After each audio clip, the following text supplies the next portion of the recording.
Advice received and sent. I'm going to take a second shot at this introduction since I got it all intermingled with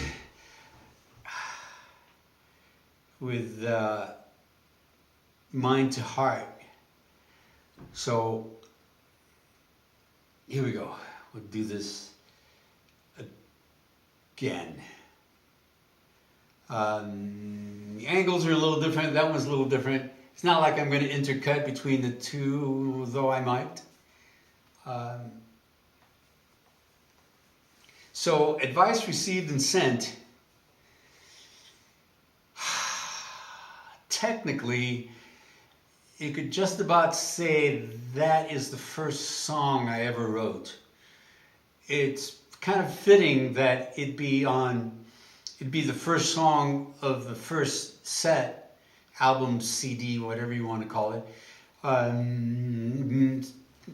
Since it is pretty much the same, the first song, I wrote it on bass. Let's see, I think I was about 20, maybe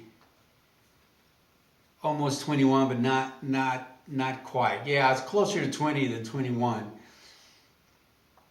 I was living at my sister's place, my sister Olga's place, which was like around 13th and downtownish LA, around 13 and Figueroa, maybe. I can't quite remember.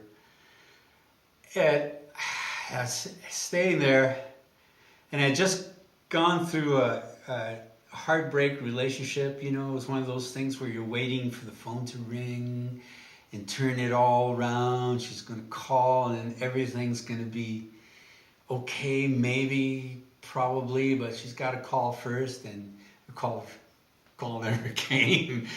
So yeah, I was pretty down. It was a dark time in my life, and I sat down to write an optimistic song, in a sense, to give myself encouragement and advice.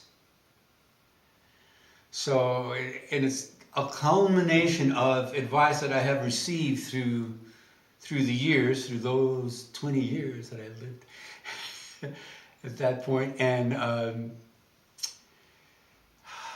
so bring in the advice, he sent it out, advice received and sent. And one of the reasons it has those modulations is because I wrote it on bass. At that time, I'd been playing bass in a band, and bass really at that time was my main instrument, though I would go on to put in a couple more years of bass guitar. So, you know, it's like I wrote it around a figure, and then I would modulate the figure like you usually do. And in my case, then years later, I got a set of bass pedals, which I called Graviton. They were Moog Taurus bass pedals. Had a deep growl, and so there kind of went the figure, the original figure of the song. I don't even remember what it was, but it was some sort of octave scaling thing, and you know, octave and then the scale within that octave. And somehow the bass pedals just had such a deep growl that I didn't really need the figure. They didn't really play the figure the way the percussive bass would. So so I just went with that deep figure, and then just, you know, added the guitars over. Always liked the song. Always thought that song could be like rearranged, reorchestrated for a marching band. I always have heard a marching band in that thing. For some reason, I just hear this,